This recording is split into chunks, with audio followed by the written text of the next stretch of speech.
எல்லோருக்கும் வணக்கம் நேயர்களே. இந்த வீடியோவில் பார்த்தீங்கன்னா முக்கியமான ஒரு விஷயத்தை பற்றி தெரிந்து கொள்ளப் போகிறோம். நம்முடைய ஜெயம் ரவி அவர்கள் கடைசியாக மீண்டும் ஒரு தடவை தற்கொலை முயற்சி பண்ணியிருக்கிறாரு. அப்படி பண்ண ஜெயம் ரவி அவர்கள் கடைசியாக தன்னுடைய மகனிடம் ஒரு ஆசையை சொல்லியிருக்காரு, ஒரு சில வார்த்தைகளை சொல்லியிருக்காரு. அந்த குறிப்பிட்ட தகவல் இன்றைக்கி சோசியல் மீடியாக்களில் வெளியாகி ஜெயம் ரவி மேலே எல்லாருக்குமே மிக பெருமளவுக்கு கரிசனையாக கொண்டு வந்திருக்குது. எல்லாருமே இப்போ கண்கள் கலங்கி நிற்கிறாங்க.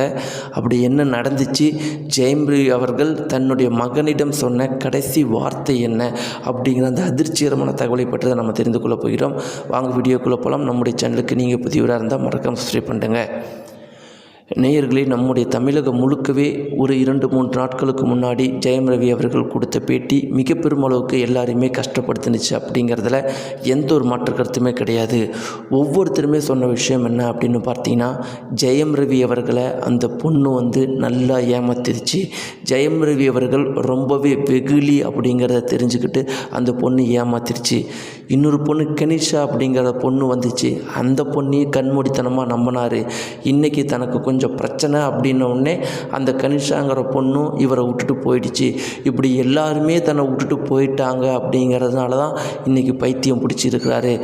இந்த ஒரு நிலைமையில் கூட அவருடைய மகனை பார்க்க விட்டுருந்தா இந்த நிலைமைக்கு வரமாட்டார். ஆனால் அந்த மகனை கூட பார்க்க விடாமல் அளவுக்கு அவங்களுடைய முன்னாள் மனைவி இருக்கிறாங்கன்னா அவங்க எந்த அளவுக்கு கொடூரமானவங்க.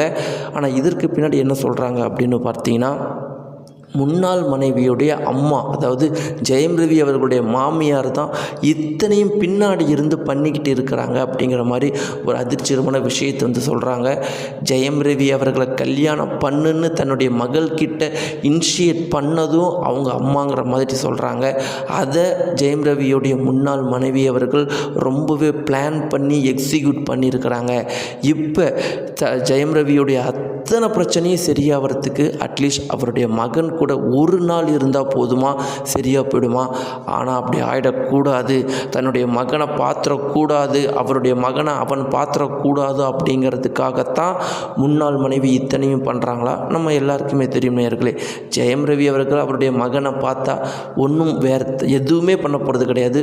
கொஞ்ச நேரம் பேசிட்டு அந்த மகனை கொஞ்சிட்டு போயிடுவார். ஆனால் அது நடந்துடக்கூடாதுங்கிற ஒரே காரணத்துக்காக தான் இவங்க முன்னாள் மனைவி அப்படி பண்ணுறாங்களாம். அப்படி நடந்துருச்சுன்னா ஜெயம் ரவி அவர்கள் தெளிவாயிடுவார், வாழ்க்கையில் சந்தோஷமாக இருப்பார். அது அவருக்கு நடந்துடக்கூடாதுங்கிற மாதிரி அவங்க அப்படி பண்ணிட்டு இருக்கிறாங்களாம்.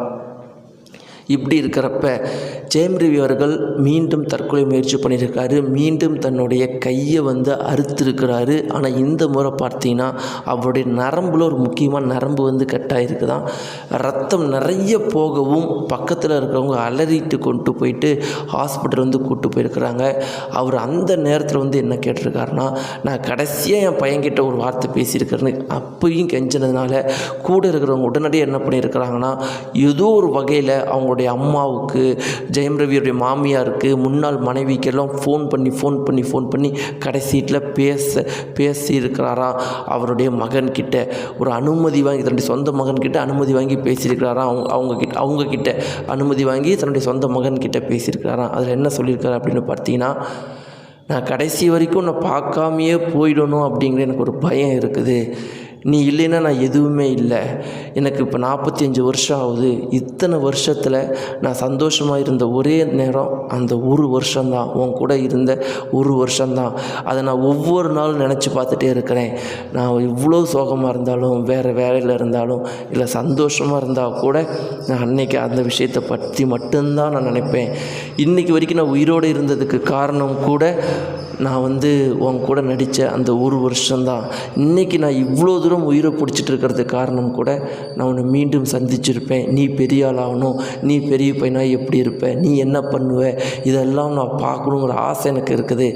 ஆனால் நான் உன்கிட்ட பேச முடியாமல் கூட செத்துடணுங்கிற பயமாக இருக்குது. அதனால தான் இன்றைக்கி உன்கிட்ட பேசுகிறதுக்கு இவ்வளோ தூரம் முயற்சி பண்ணி பேசினேன். அப்படிங்கிற மாதிரி நேர்களே ரொம்பவே கண்கள் கலங்க பேசியிருக்காராம். அவருடைய மகன் பார்த்தீங்கன்னா அப்பா உன்னை பார்க்கணுப்பான்னு சொல்லிட்டு அழுதுருக்கிறாராம். ஆனால் மகனுடைய அவங்களுடைய அம்மா மற்றும் மாமியார்லாம் வந்து இதை அப்படியே தடுத்துட்டுருக்குறாங்க. பேசினதே போதும், அதுவே அதிகம், ட்ராமா பண்ணாதீங்கிற மாதிரி சொல்லிட்டு போயிட்டாங்களாம். நேர்களே இந்த ஒரு குறிப்பிட்ட தகவல் சமூக வலைத்தளங்கள் மிகப்பெரும் அளவுக்கு பரபரப்பாக போயிட்டுருக்கு.